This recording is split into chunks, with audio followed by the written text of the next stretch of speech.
Hi, I'm Angie Lee, the host of Leadership Narratives podcast. I've been leading teams since my 20s and have coached leaders from the world's most admired brands like Amazon, Google, American Express, Pfizer, Apple, Microsoft, and many others.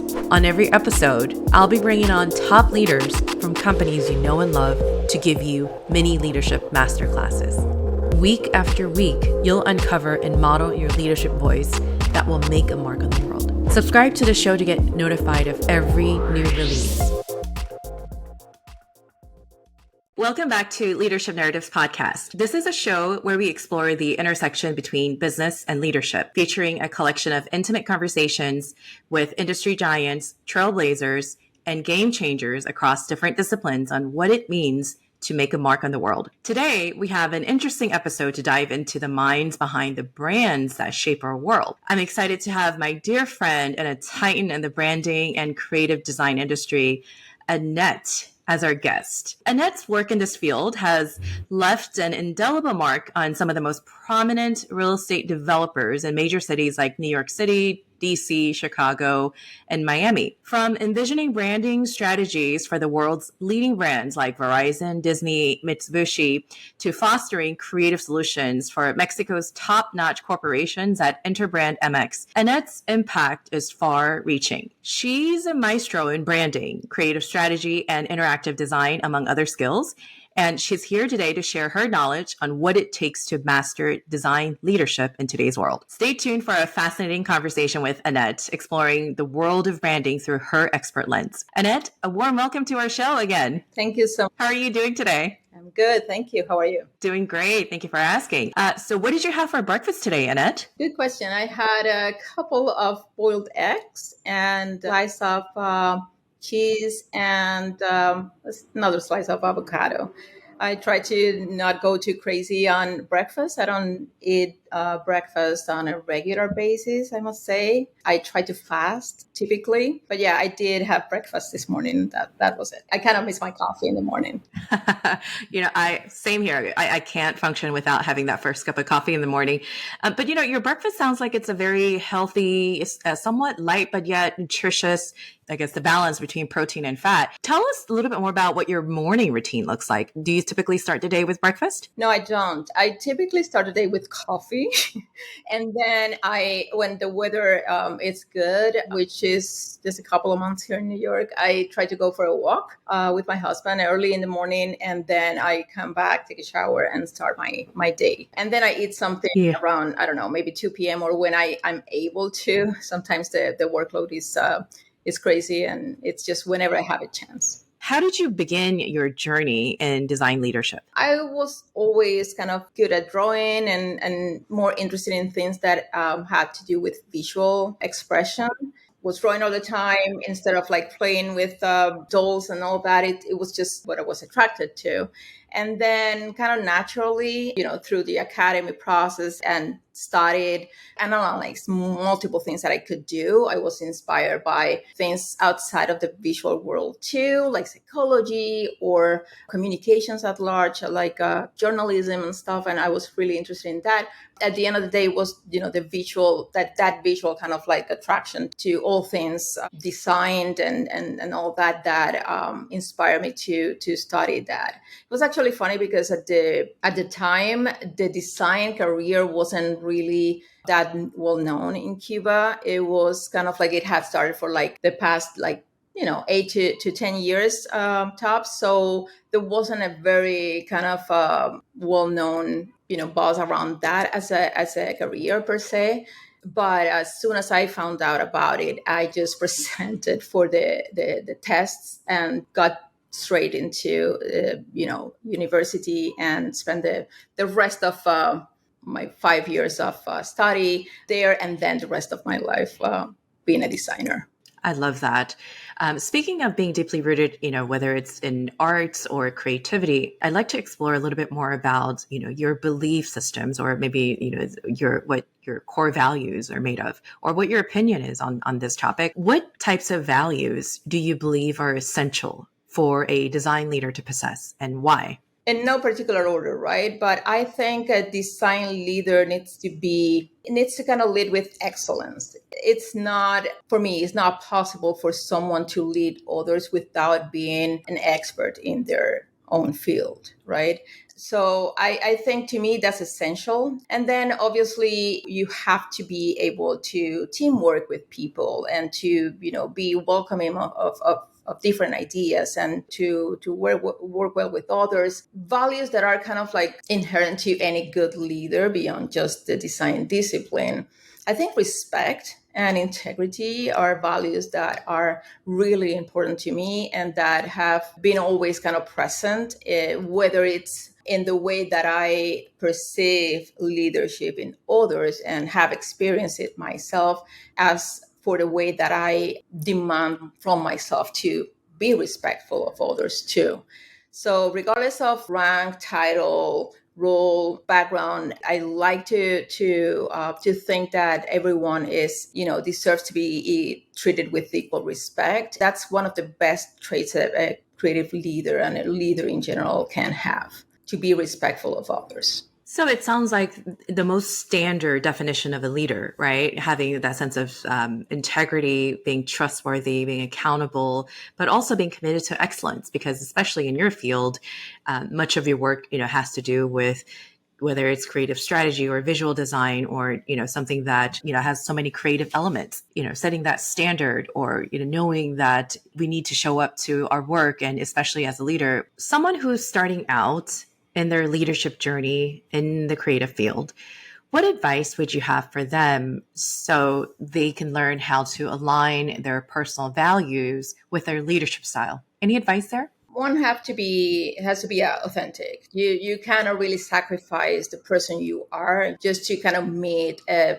specific leadership standard or style, right? You have to create your own, and that it has to be inspired by your own experience. So I think that to begin with, for someone to be a leader and to become a good leader, you have to have experience first. You have to have experience and situations and challenges and conflict and, resolution that gives you enough exposure to different situations so you know how to solve for those specific issues if it comes to be your decision at the end of the day.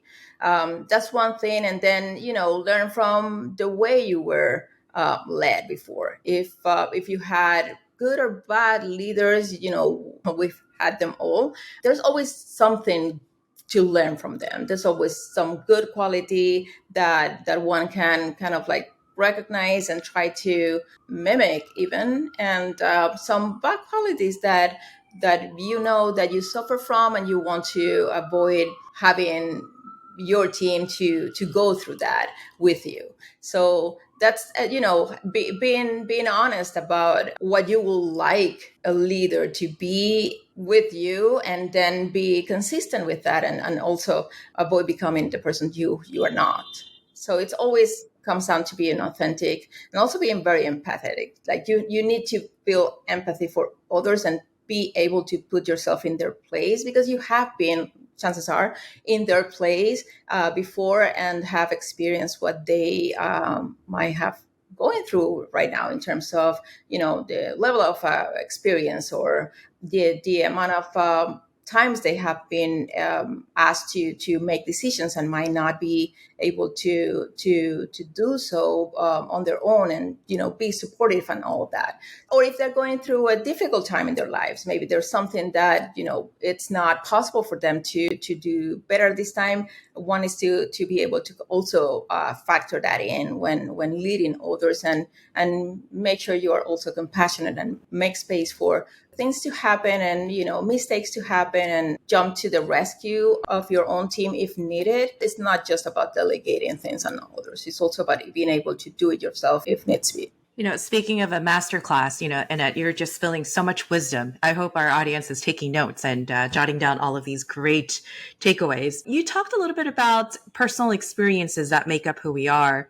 And, I was just listening to a podcast by Jordan Peterson, and where he talks about how experiences that we face in life we ultimately make a decision on whether or not that experience either wounds us or it teaches us, right? It gives us wisdom. And it's a decision that we have to make in our journeys, because our journeys are made up of very unique experiences that are only available to us and to us only. I'd love to hear a little bit more about your experience, though, Anet. Can you share a personal experience that significantly impacted your philosophy, whether it's in design or leadership? Sure. I mean, it hasn't been one, it has been many personal experiences.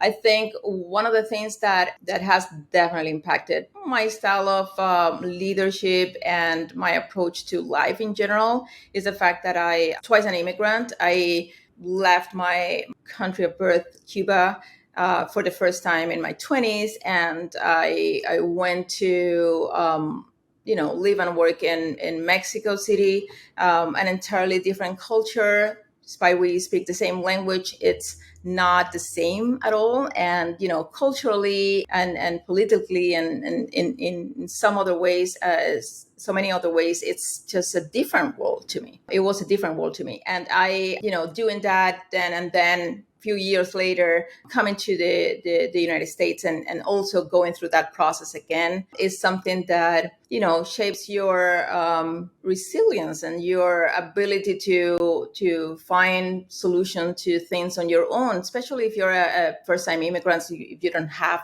family on the other side or can rely on the support of colleagues or family members, that you have to shape and open the road on your own, pretty much. So that, you learn to rely on your own sense of confidence, intuition, and the need to become really adaptable to different scenarios and different situations, and to be able to interact with different people and work with different people.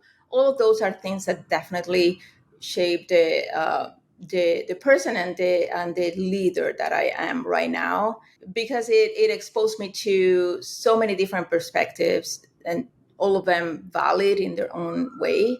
And speaking of processes, I'd love to hear more about your approach to branding and design systems. So branding is my passion. That's what I've been, specialized on for years. From my time in Mexico, I worked at very renowned and key branding agencies, led by people really, really smart and experienced, that kind of inspire my own point of view. I think branding is just the mother of all design. It's what came first design wise. Like, from the time you branded your cattle just to differentiate yourself from the neighbors, that was branding already. So, and it's actually called brand in the same way. You to the modern times where you find specific features that identify one company from another, one product from the next, one service, to any communication piece. It could be a website. It all comes down to what's your brand, what's your identity. It's beyond visual elements. It's your core values as a company or as a service, and it's a way your tone of voice, and it's your communications look. It's how consistent they are. It's how honest they are, in the sense that they represent who you truly are as a company or a service. I love branding. In terms of design systems, I think the design system is just the DNA of branding system, and it's the DNA of a company in terms of their communications, right? If you don't have a specific set of elements that consistently displayed in the way that make you identifiable, then you can be mistaken for any other product, any other company, or any other service out there. So if there's no consistent set of rules and elements that your communications kind of operate within, I think you risk not being recognized. On the other hand, there's also a fair and healthy amount of flexibility that's needed within a design system to also guarantee that your brand doesn't become obsolete, or your communications, don't become boring after just a week, right? It's finding that balance between consistency and flexibility what makes a design system so valuable and interesting. And it's another one of those specific things within the branding practice that I really love doing. It can be quite tedious for certain people, kind of get lost in the intricacies of rules and specific boundaries for communications, while also playing on how far we can go, how much stretch does the system have, just so we can make the brand more like feel fresh and unique at the same time. And that's always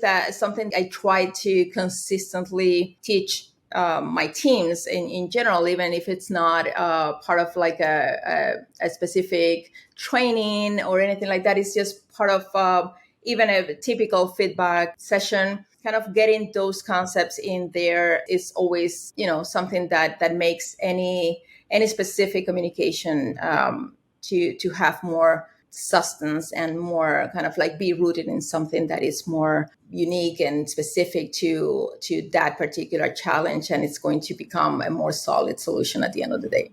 Anet, as I'm hearing you talk about your subject matter expertise, and by the way, when I meet with other folks with different types of expertise in their fields, there is this sense of sparkle in your eye. And I just caught that. I caught a glimpse of that as you were talking about the design systems and what, branding means. And this is your bread and butter. And whether it's deeply rooted in your upbringing, from the childhood age or to, exploring the world and working with major and top brands in the world. I'm just curious, do you believe that your multicultural experience has influenced your design leadership in any way? Yeah, I not only had the experience of going away and live for a brief period of time in another culture, I actually became part of that culture. I spent 10 years in Mexico. I became a Mexican citizen. And then I have been in America or North America for another 10 years. So I've also become an American citizen. So it's one of those things that you definitely, like, it's more than just a passport, right? It's a set of principles and customs and ideas and ways of expressing oneself that you learn from, and you add to your own set of inner qualities and skills that you came with. And it's always kind of adding up to that and complementing the person that you were when you first started or came to the country. So definitely that has impacted my style of leadership too. Obviously, I'm not the same leader today that I was 10 years ago when I was leading in Mexico, right? It's a different environment. It's a different culture. It's a different, again, set of experiences that I was exposed to back then and than now, right? I brought with me some great experiences that I was able to implement here, but I definitely learned so much more out of the 10 years that I've spent here that I wouldn't be the leader that I am if I hadn't lived in this country for the amount of time that I have, for sure. So what I was saying, Annette, was in looking back, whether it's early part of your leadership journey or even just going back 10 years, what would you say to that Latina that's starting out in that journey with that set of multicultural experiences? Like if you were to look back 10 years ago, the 10-year younger version of you, what's one piece of advice would you give? I would say you can do it. That's what I would say, because I never had the luxury of getting paralyzed by doubt or, lack of self-confidence. I had to force myself to become confident, even if, faking it till I made it, even just because I couldn't, afford to go back in time and place, right? But for sure, you're not experienced enough, you don't know enough of that culture or the field or society in general, so much that I didn't know about that. I never really gave a leadership a thought, for sure.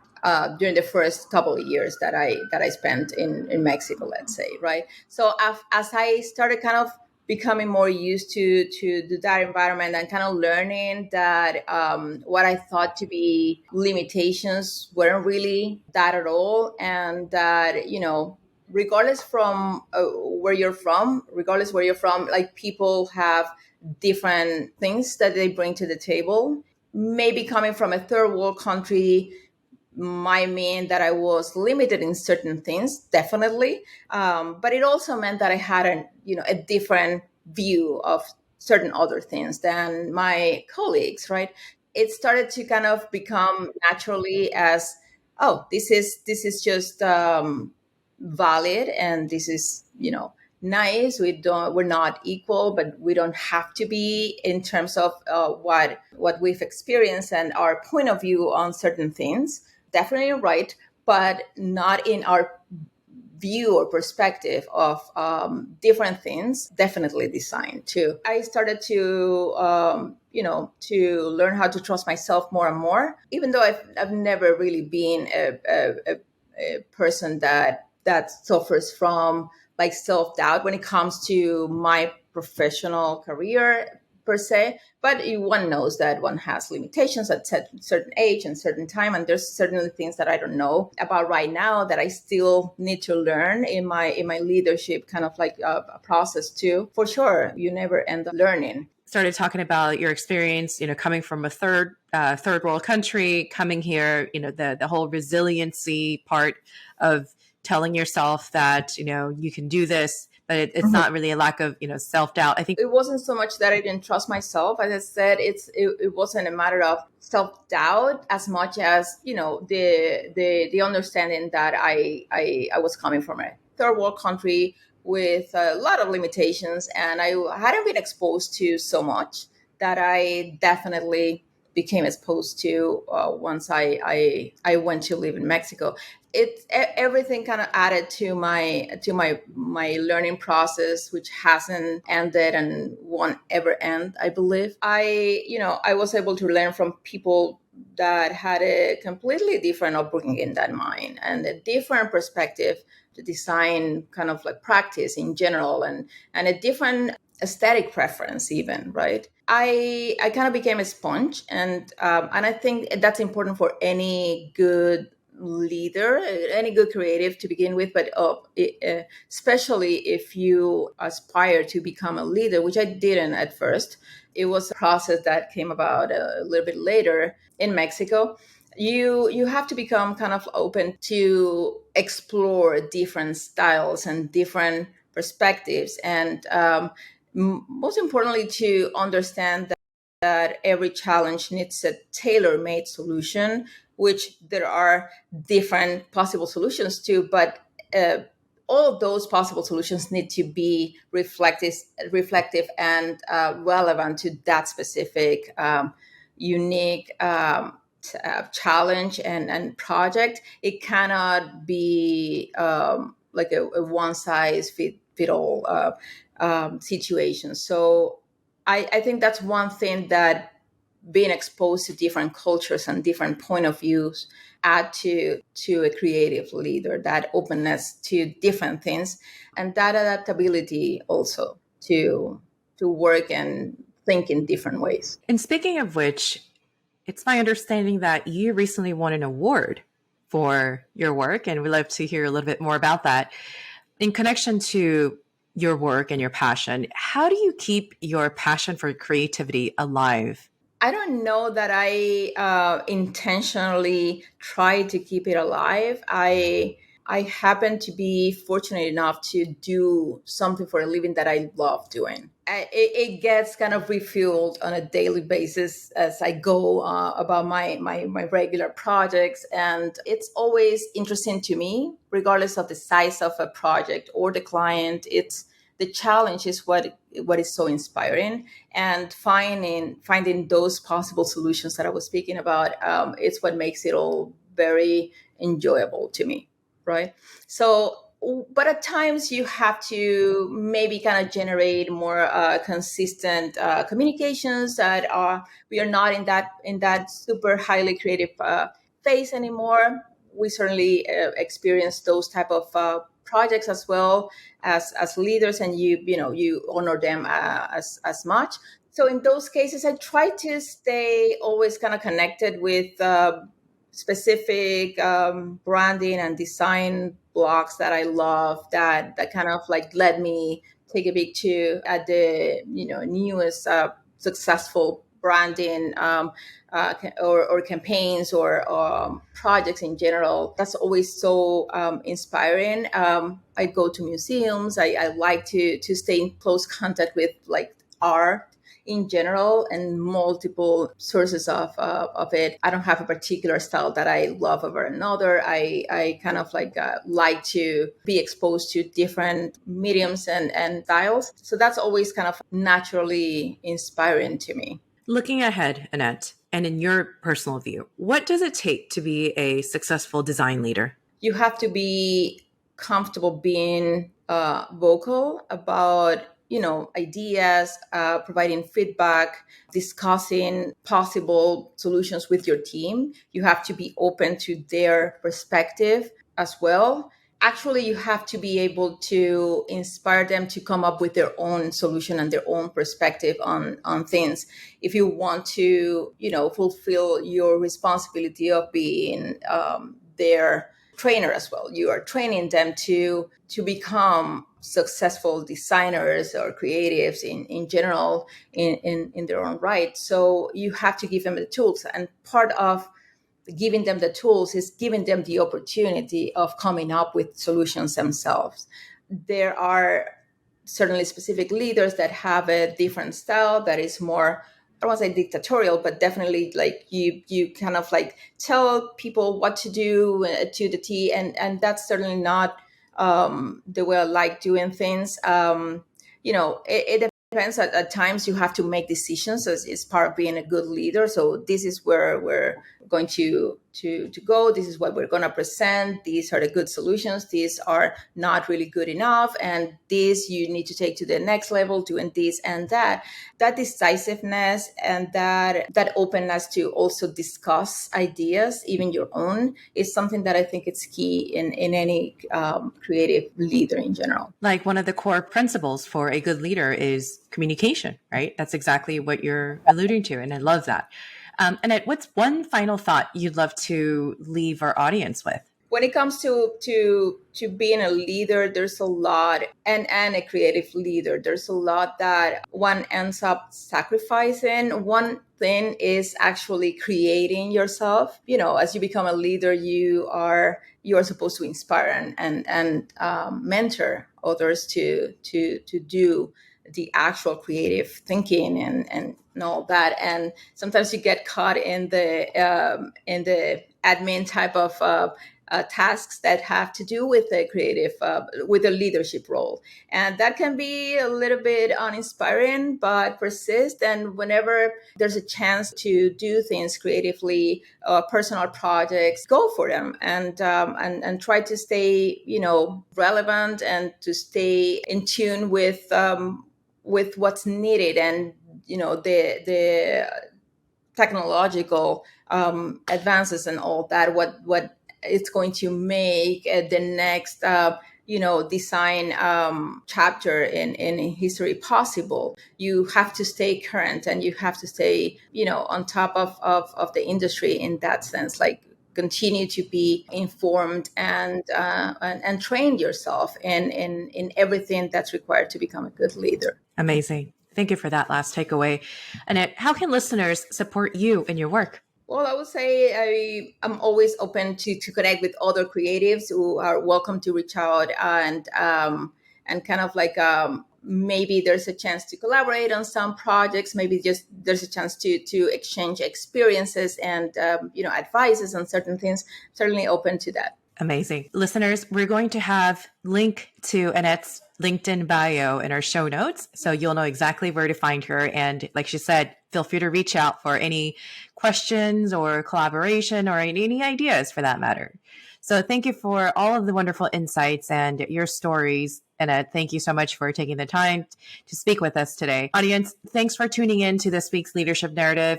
I would like to remind you that if you've taken away something big today, like anything related to multicultural experiences or creative leadership, or anything for that matter that'll help you to tweak how you lead, be sure to tell us about it by reviewing the show wherever you're listening to this podcast. And don't forget to tune back for next episode of Leadership Narrative from another industry giant. And with that, Anet, audience, thank you so much for your time. Thank you so much, Angie. Thank you for having me. See you later. Thank you. Bye-bye.